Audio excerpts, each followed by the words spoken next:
পাৰ্শ্বৱৰ্তী অভয়পুৰ সংৰক্ষিত বনাঞ্চলৰ দাঁতিকাষৰীয়া অঞ্চলসমূহত প্ৰতিদিনে হাতী মানুহৰ সংঘাত অব্যাহত আছে। অভয়পুৰ সংৰক্ষিত বনাঞ্চলৰ পৰা খাদ্যৰ সন্ধানত ওলাই অহা হাতীৰ জাক এটাই গাঁওবাসীৰ নিদ্ৰা হৰণ কৰি আহিছে। যোৱা নিশা ৰাইডঙীয়া নকচাৰী গাঁৱৰ ফুলতুলি কৰ্মী নামৰ লোকজনৰ বাসগৃহতো হাতীয়ে আক্ৰমণ চলাই ভাঙি তহিলং কৰাৰ লগতে বাৰী গছ-গছনি ভাঙি খায়। পথাৰত পকি থকা ধান খাই গছকি অঞ্চলটোত নিশা আতংকৰ সৃষ্টি কৰে। পুৱতি নিশা হাতীৰ জাকটোক ৰাইজে খেদি পঠিয়াবলৈ সক্ষম হয়। হাতীৰ আক্ৰমণত সম্পূৰ্ণৰূপে থানবান হৈ পৰা পৰিয়ালটো বৰ্তমান গৃহহীন।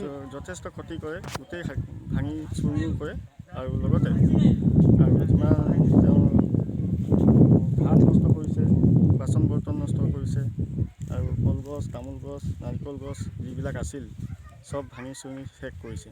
গতিকে অলপ সময় আগত আমাৰ ফৰেষ্ট ডিপাৰ্টমেণ্টৰ পৰাও মানুহ আহিছে, ৰেঞ্জাৰসকল আহিছিলে। এতিয়া বৰ্তমান গাঁওবুঢ়া আছে, গাঁওবুঢ়াও আহিছে। পঞ্চায়তৰ সভাপতিয়ে খবৰ লৈছে, তেখেতে মানুহ পঠিয়াইছে। তেখেতে ক্ষতিপূৰণ হিচাপে এতিয়া বৰ্তমান থাকিবৰ কাৰণে ঠাই মানুহৰ কিবা সাহাৰ্য দি থকাৰ ব্যৱস্থা কৰি দিবৰ কাৰণে আমাক অনুৰোধ কৰিছে। আমি তৎপৰ হৈছোঁ। এতিয়া ৰাইজক কৈছোঁ যে আমি যথাক্ৰমে যি পাৰিম সহায় কৰি তেওঁলোকক থকাৰ বাবে ব্যৱস্থা কৰিম আৰু চৰকাৰে ক্ষতিপূৰণ হিচাপে যি সহায় দিয়ে অতি সোনকালে যাতে দিয়ে তাকে আমি ৰাইজৰ হৈ আমি অনুৰোধ কৰিছোঁ।